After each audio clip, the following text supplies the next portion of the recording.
예측을 못하나 봐 우리가. 아니 뭐 축구 관련 인플루언서라더니 이거. 당신도 마찬가지잖아요. 아 그렇긴 한데 저는 네. 이제 축구 비전문가니까. 나도 비전문가야. 그리고 나름 인플루. 이 친구가 또 첼시 팬이에요. 그렇게 밝혀도 되는 거예요? 뭐 어때요? 아 근데 첼시 저는 사실 그냥 정말 첼시 라이트한 팬. 안녕하세요. 8월 넷째 주 주요 경기 프리뷰 네이버 인플루언서 이주엽 씨와 함께하겠습니다. 안녕하세요. 안녕하세요. 오늘 프리뷰할 경기 바로 첼시와 울버햄튼과 첼시의 프리미어리그 2라운드 경기인데요. 한국 시간 25일 일요일 오후 10시에 울버햄튼의 홈 몰리뉴 스타디움에서 펼쳐집니다. 경기 이야기하기 전에 왜 이렇게 쳐? 경기 이야기하기 전에 승부 예측부터 얘기하고 가도록 하겠습니다. 둘 다 시원하게 그냥 틀렸죠? 아니 뭐 경기를 예측을 못하나 봐 우리가. 아니 뭐 축구 관련 인플루언서라더니 이거. 약간 그런 게 있잖아요. 약간 잘 아는 사람들이 잘 틀려. 아니 근데 너무 좀 대차게 틀려가지고. 당신도 마찬가지잖아요. 아 그렇긴 한데 저는 네. 이제 축구 비전문가니까. 나도 비전문가야. 그리고 나름 인플루언서잖아. 아이. 나름 그게 있잖아요. 나름이죠 나름.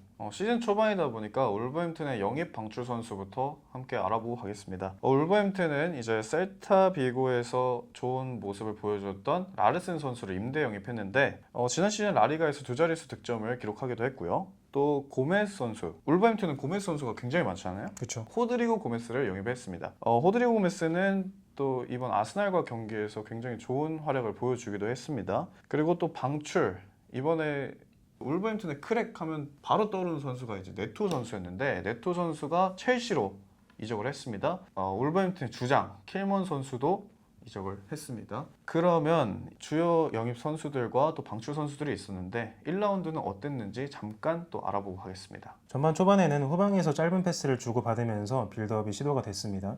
하지만 아스날이 전방 압박 태세가 좋은 대응을 갖춘 탓에 울버햄튼의 공격 전환은 롱킥을 바탕으로 이루어졌습니다. 라르센을 타워로 놓고 벨레가르드와 황희찬이 중앙으로 좁혀 세컨볼 확보에 나섰고요. 좌측 윙어로 나선 고메즈는 측면으로 넓게 벌려가지고 드리블 능력을 활용했습니다. 울버햄튼은 아스날을 상대로 중앙으로 좁힌 4-4-2 대형을 갖추면서 중원에서 강한 프레싱을 가져가는 압박 타입을 운영을 했습니다. 경기 초반에는 아스날의 빌드업이 원활하게 되지 못하도록 좋은 압박을 시도를 했어요. 맞아요. 아스날이 빌드업이 확실히 좀 아직 선수들이 몸이 덜 풀렸나? 이런 생각이 들 정도로 조금 그 빌드업이 원활하지 않았습니다. 그래서 아스널이 페널티 박스 안쪽으로 진입을 해가지고 마무리하는 장면들이 많이 나오지가 않았어요. 근데 울버햄튼도 마찬가지로 아직 조금 더 조직적으로 맞춰봐야 된다는 게 느껴진 게 전반 중후반 그리고 후반전으로 갈수록 수비 형태가 많이 흐트러졌습니다. 추가적으로 이제 수비 대응이 눈에 띄게 흐트러지는 장면들이 꽤나 많았는데 킬먼이 지난 시즌까지 주장 역할을 맡으면서 팀의 수비 라인을 잘 이끌었어요. 근데 킬먼의 부재에 따른 수비 라인의 흔들림이 조금씩은 존재하는 모습이었습니다. 이제 두 골을 모두 허용한 장면에서 사카를 자유롭게 냅둔 게 이제 주요한 수비적으로 약점을 드러냈다고 생각을 해요. 그럼 이번 경기 주요 포인트는 또 어떻게 생각할 수 있을까요? 전 두 가지 포인트를 울버햄튼에서는 잡고 싶은데 먼저 수비적 안정화와 두 번째로는 이제 라르센의 짝으로 어떤 선수를 택할지 이거를 보고 싶어요. 우선적으로 수비적인 기조가 어떻게 잡힐지 봐야 될 것 같은데 센터백 라인에 있어서 이제 추가적인 영입이 없을 가능성이 매우 높습니다. 왜냐하면 울버햄튼이 자금적으로 지금 여유롭지 못하다고 해요. 그러다 보니까 추가적인 영입은 없을 거고 따라서 현재 가지고 있는 자원으로 수비 라인을 구성을 해야 될 것 같은데 개인적인 생각으로는 센터백 콤비의 구성을 다음 경기 바꿀 수 있지 않을까 생각을 합니다. 그리고 지난 아스널전에서는 라르센을 보좌하는 선수로 벨레가르드를 선택을 했습니다. 하지만 활약상이 그렇게 좋진 않았어요. 열심히 막 분주하게 뛰어다니긴 하더라고요. 근데 뭐 사실 눈에 띄게 막 수비수에 걸리는 장면도 엄청 많았고 생각보다는 네 그렇습니다. 이 선수가 크랙형이어서 한번 긁히는 날은 제대로 긁히긴 하는데 그런 날이 좀 많이 없어요.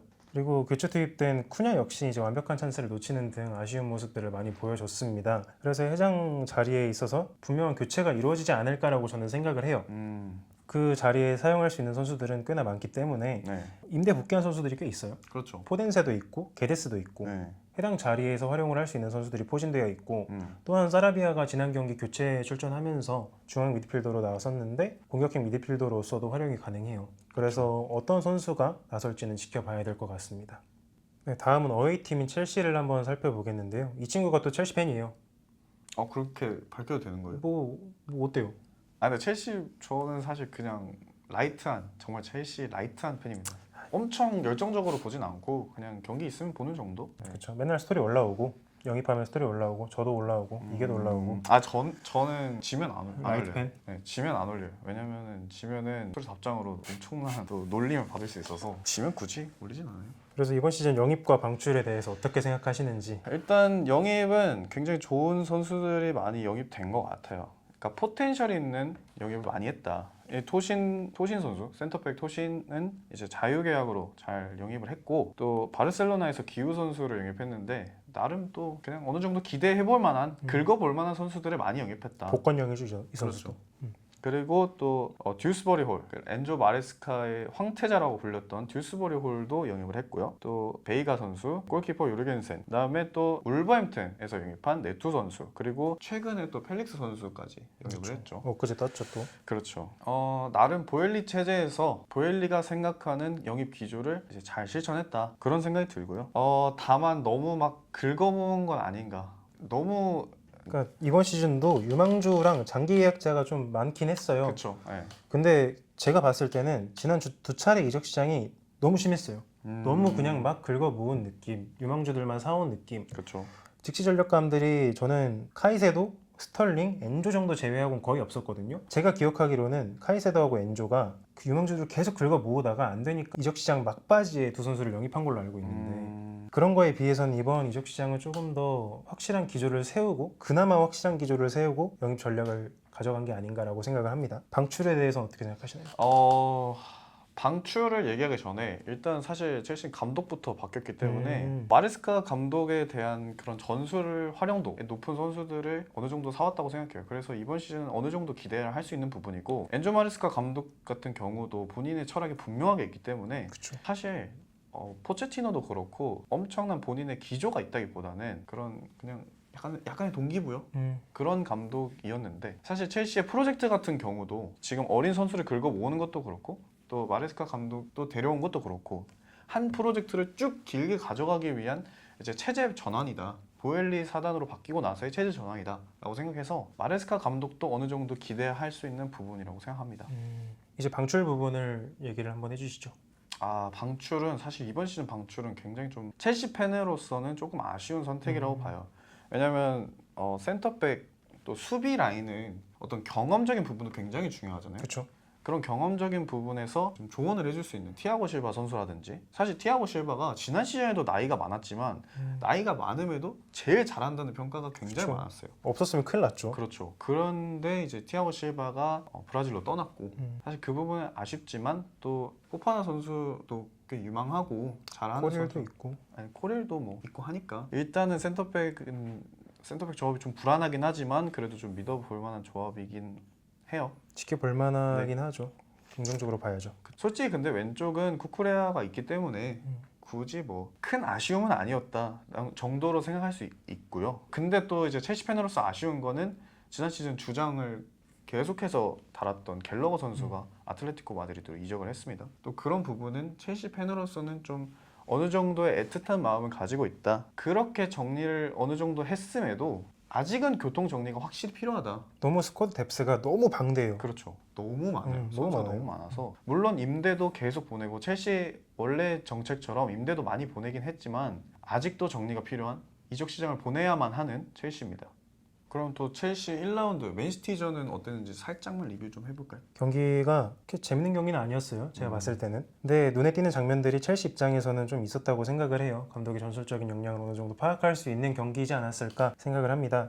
일단은 엔조와 은kun쿠에게 적합한 역할을 부여한 것은 아니었어요. 해당 부분은 좀 아쉽긴 한데 다만 아직은 팀을 구성하는 단계이기 때문에 추후 적재적소에 맞는 선수들을 배치할 것으로 예상이 됩니다. 그렇죠. 파머가 하프 스페이스에서 2선과 3선을 오가면서 볼 배급에 중점적으로 역할을 했습니다. 이에 따라서 귀스토가 파머가 중앙으로 들어오면은 귀스토가 직선적으로 전진을 하면서 측면 공간을 활용하는 장면들이 많이 나왔는데요. 반대편의 쿠쿠렐라는 후방 빌드업을 지원을 하고요. 우측의 귀스토는 조금 더 전진을 하고 공격적으로 활용이 되는 비대칭 전력을 운영을 했습니다. 그리고 엔조가 파이널 서드 부근에 있다가 순간적으로 내려오면서 볼의 기점 역할을 하는 장면들이 여러 차례 보였어요.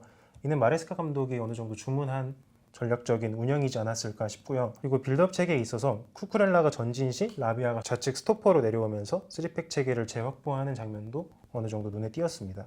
경기 운영과 볼의 순환에 있어서 어느 정도 체계가 잡힌 모습이 보이긴 했습니다.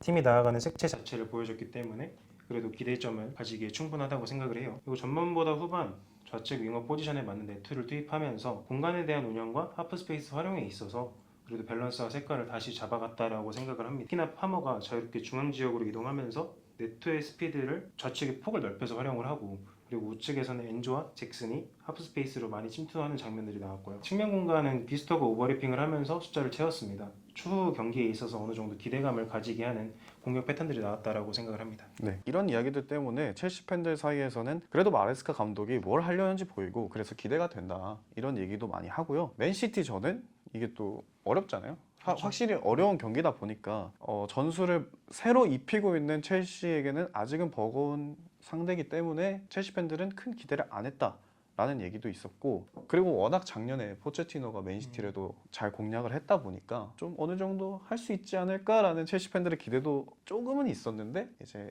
안타깝게도 이제 첼시가 좀 전술적으로 아직은 그림이 완벽하지 않다 보니까 패배를 한 모습입니다.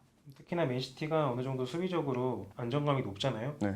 지난 몇 시즌 동안 좋은 펩이 구성을 해왔고 지난 시즌과 올 시즌의 기조가 비슷해요. 수비적인 기조가 비슷하기 때문에 첼시로서는 새로운 전술을 통해서 공략하는 데는 조금 어려움이 따랐을 거라고 봅니다. 그래서 저는 이번 경기가 진짜 기대가 돼요. 어떤 전술을 가지고 해당 전술을 가지고 나오겠지만 어떠한 공략법으로 울버햄튼을 화해할지 지켜볼 필요가 충분하다고 봅니다. 전체적인 관전 포인트 살펴보겠습니다. 첼시는 지난 시즌에 울버햄튼한테 더블을 허용했어요. 근데 그 더블 이전에 한 번 더 패를 기록해서 3연패를 기록 중입니다. 리그 3연패죠. 그렇죠. 리그에서는 3연패입니다. 근데 포터 감독일 때가 마지막 승리예요. 그리고 리그 더블을 당했을 때가 74, 75 시즌입니다. 그때 이후로 첫 더블을 이제 울버햄튼한테 당한 거예요. 그만큼 지난 시즌 경기력이 안 좋았고 울버햄튼한테 살짝 약세다. 또 5경기로만 봐도 1승 1무 3패. 굉장히 약세인 모습을 좀 보여주고 있어요. 최근에는. 그리고 또 다른 관전 포인트 하나로는 네트가 이적하자마자 두 번째 경기에서 친정팀을 상대를 합니다. 이제 흔들릴 수밖에 없는 울버햄튼이에요. 지금 수비적으로도 많은 틸먼과 같은 주요한 선수가 빠졌고 공격적으로도 주포가 빠졌기 때문에 이제 그런 울버햄튼을 상대로 첼시가 어떻게 시즌 첫 승을 위해서 나아갈 수 있을지 지켜볼 필요가 있고 나아가 울버햄튼을 상대로 이제 연패를 끊어야 된다는 중요한 임무를 가지고 경기에 나설 것으로 보입니다. 그러면 또 주엽 씨의 승부 예측 안 들어볼 수 없겠죠? 어떻게 생각하세요 이번 오늘 경기? 저는 첼시가 그래도 1대0으로 승리를 거두지 않을까 생각을 하는데 울버햄튼이 공격진의 창이 저는 무리다고 생각을 해요. 지난 경기 봤는데 최전방의 라르센도 본인한테 적합한 롤을 수행하지도 않았고 그리고 아직 좀 다 가다듬어야 될 부분들이 많은 팀이라고 생각이 돼요. 그리고 첼시라는 팀이 어느 정도 기조를 잡아가고 있는 상황이기 때문에 그럼에도 아직 다듬어가는 단계이지만 그래도 첼시가 어느 정도 선수단 퀄리티는 우위에 있다 보니까 그 퀄리티를 활용해서 승리를 거둘 수 있지 않을까 생각을 해요. 저는 솔직히 이 첼시의 센터백 조합이 은근히 불안하다고 생각해요. 믿음이 없어. 팀에 대한 믿음이 없어. 승부 예측은 좀 객관적으로 봐야 되기 때문에 물론 잘하는 선수들입니다만 이게 생각보다 호흡이 잘 맞진 않는다 아직까지는. 그리고 또 그 코릴의 약점이 이제 개인 수비가 살짝 약하다는 점이 약점이에요. 근데 또 울브스 그 공격수들은 또 빠른 선수가 꽤 있단 말이에요. 측면에서 그쵸. 휘저을 수 있는 선수들이 있죠. 그렇죠. 그래서 은근히 첼시 센터백들이 고전을 할 것 같다. 그리고 나름 이제 아직은 팀을 맞춰가고 있는 단계이기 때문에 어느 정도 조직력이 살짝은 약할 수 있다고 봅니다. 그래서 실점 같은 경우도 할 것 같고 첼시도 골을 넣을 것 같고 그래서 저는 1대1 정도 무승부가 날 것 같습니다. 저희가 말씀드린 관전 포인트 집중해서 보시면 더 재밌게 경기 보실 수 있을 것 같습니다. 저희는 다음 주 프리뷰로 돌아오도록 할게요. 안녕. 감사합니다.